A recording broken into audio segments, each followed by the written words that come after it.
Children's വാഗ്ദാനങ്ങൾ നൽകിയ മാലിന്യവുമായി ബന്ധപ്പെട്ടുള്ള കാര്യങ്ങൾ മാലിന്യം പഞ്ചായത്തായി മാറ്റിയെടുക്കാനുള്ള ശ്രമത്തിലാണ് എല്ലാവരും ഉത്തേജിച്ചിട്ടുള്ളത്. അതിൻ്റെ ഭാഗമായി എല്ലാ വാർഡുകളിലും മിനി എംസെഫ് സംവിധാനം വരികയും ഹരിതകർമ്മസേന അംഗങ്ങളുടെ ഫീൽഡ് വർക്ക് 90% പൂർത്തീകരിച്ചുകൊണ്ട് മുന്നോട്ട് പോവുകയാണ്. ബഡ്ജറ്റ് പറയുന്ന കാര്യങ്ങൾ ഇപ്പോൾ LSC വിവിധ മേഖലയിലുള്ള പ്രവർത്തികളായി ചില സാങ്കേതിക തടസ്സം കൊണ്ട് നമുക്ക് പൂർത്തീകരിക്കാൻ പറ്റാത്ത പദ്ധതി മുന്നോട്ട് പോകുകയും ഈ വർഷം തന്നെ അവസാനത്തിലാണ് നമുക്ക് എല്ലാ പദ്ധതികളും നടപ്പിലാക്കാൻ വേണ്ടി സാധ്യതയും ആ സാങ്കേതിക പ്രശ്നം തീർന്നത്. നമുക്ക് ഈ ഉണ്ടായിരുന്നില്ല, നമുക്ക് ബാങ്ക് ഉണ്ടായിരുന്നില്ല, അതിന് പല പ്രശ്നങ്ങളുണ്ടായതുകൊണ്ട് വേണ്ടി പോയി ഒരു പ്രശ്നം മാറ്റിയെടുത്ത് നമ്മളെ കാലാവധിക്കുള്ളിൽ തന്നെ ഈ വർഷത്തെ 2026 വർഷത്തെ പദ്ധതികൾ പൂർത്തീകരിക്കാൻ നമുക്ക് ഒക്ടോബറോടുകൂടി നമുക്ക് തെരഞ്ഞെടുപ്പിലേക്ക് പോകുന്നതിന് മുമ്പ് നമ്മൾ നൽകിയ വാഗ്ദാനങ്ങൾ പൂർത്തീകരിക്കണം എന്ന ആശയത്തോടുകൂടിയാണ് നമ്മൾ അതിന് നിങ്ങളെല്ലാ അകമായ സഹായം ഉണ്ടായിട്ടുണ്ട്. ഇനിയും ഉണ്ടാവണമെന്ന് അഭ്യർത്ഥിച്ചിട്ട് നമ്മളെ ഈ 2025-26 ബഡ്ജറ്റ് അവതരിപ്പിക്കാൻ വേണ്ടി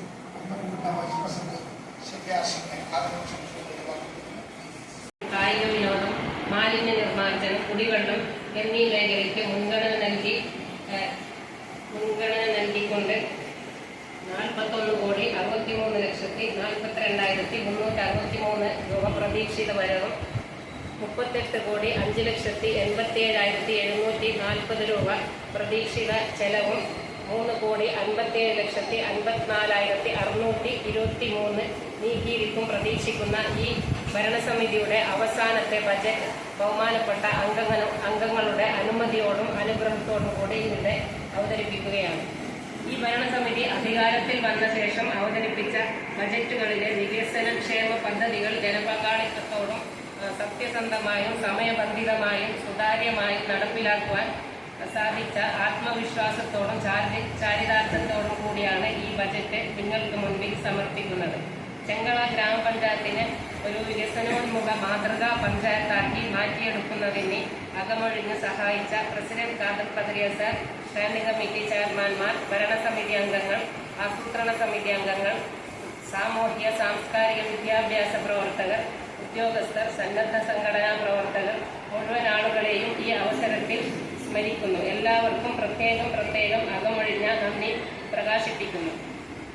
ശ്രീ ഖാദർ ഖദരിയ അവരുടെ നേതൃത്വത്തിലുള്ള ഈ ഭരണസമിതിയിൽ ജനങ്ങൾ അർപ്പിച്ച ആത്മവിശ്വാസം ഉൾക്കൊണ്ടുകൊണ്ട് നാടിന്റെ ഐശ്വര്യവും അഭിവൃദ്ധിയും പുരോഗതിയും ലക്ഷ്യമിട്ട് ജനക്ഷേമകരവും ജനോപകാരപ്രദവുമായ വികസനക്ഷേമ പദ്ധതികൾക്ക് ഊന്നൽ നൽകി മർമ്മപ്രധാന പ്രശ്നങ്ങൾക്ക് ശാശ്വതമായ പരിഹാരം കാണാൻ ഈ ബജറ്റ് പദ്ധതികൾക്കാവുമെന്ന് ഞാൻ പ്രതീക്ഷിക്കുന്നു.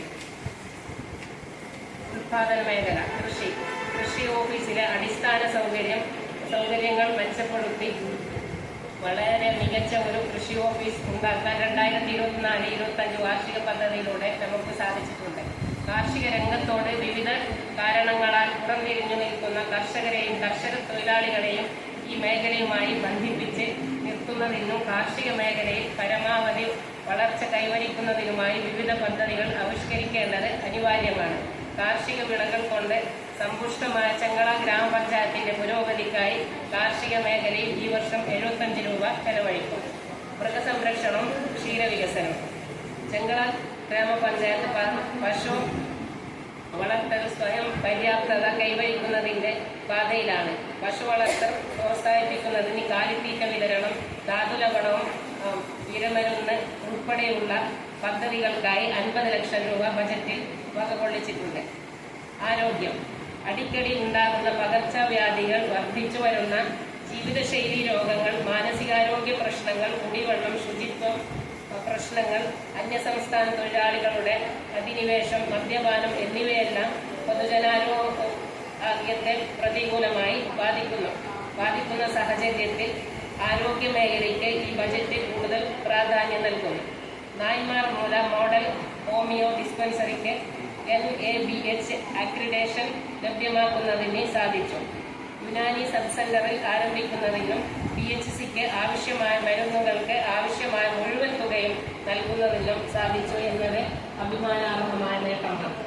ഈ പഞ്ചവത്സര പദ്ധതി കാലയളവിൽ പഞ്ചായത്തിന്റെ നിയന്ത്രണത്തിലുള്ള എല്ലാ ആരോഗ്യ സ്ഥാപനങ്ങളും ടോട്ടൽ ക്വാളിറ്റി മാനേജ്മെന്റിലൂടെ ISO സർട്ടിഫിക്കേഷൻ നേടുന്നതും പഞ്ചായത്തിന്റെ ലക്ഷ്യങ്ങളിൽ പെടുന്ന ഈ മേഖലയിലെ പ്രവർത്തനങ്ങൾക്ക് ബജറ്റിൽ 60 ലക്ഷം രൂപ നീക്കിവെക്കുന്നു. ദാരിദ്ര്യ ലഘൂകരണം പാർക്കണം. ദാരിദ്ര്യ ലഘൂകരണമാണ് പഞ്ചായത്തിന്റെ പരമോന്നത ലക്ഷ്യം.